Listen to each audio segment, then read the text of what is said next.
Welcome to another video about stock market investing. Kagaya ng iba't ibang uri ng investment, hindi mawawala ang risk. Kaya today, pag-usapan natin ang risk management at bakit isa ito sa mga importanteng kaalaman na kailangan maintindihan ng isang investor or trader. What is risk management?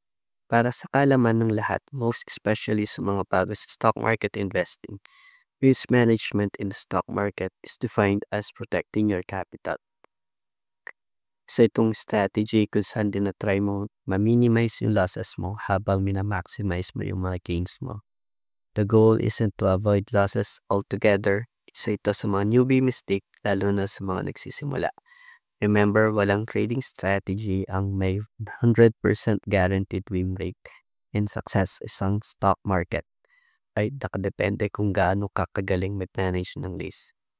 May iba't ibang technique kung paano mag-manage ng risk, and dyan yung diversification, setup ng stop loss, pagiging familiar sa trend. But today, I'll be sharing with you one of the simplest and most effective method. Ito yung 1% rule. Ang 1% rule ay guide kung saan yung traders ay nagsaset ng limit sa trade na gagawin.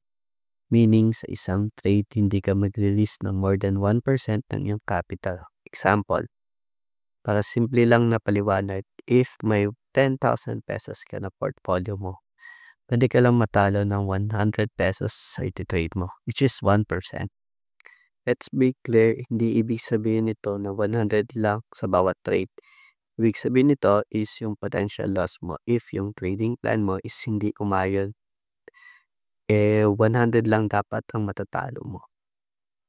Dito papasok tinatawag natin yung position sizing. Position sizing is the process of determining how much to invest in a trade based on your risk tolerance and the 1% rule.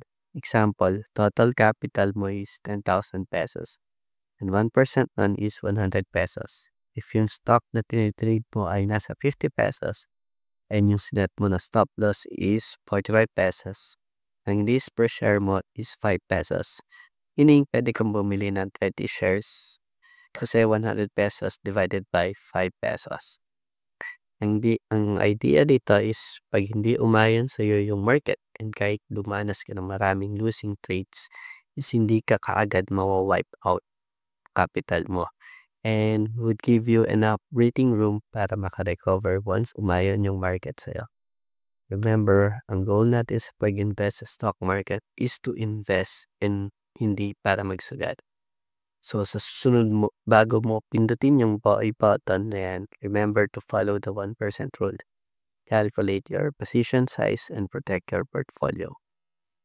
So, these strategies won't just save you money, it will give you peace of mind habang pinapalaki mo yung investment ko. Yun na yun lamang for today's video. If you found this video helpful, don't forget to like, comment, and subscribe.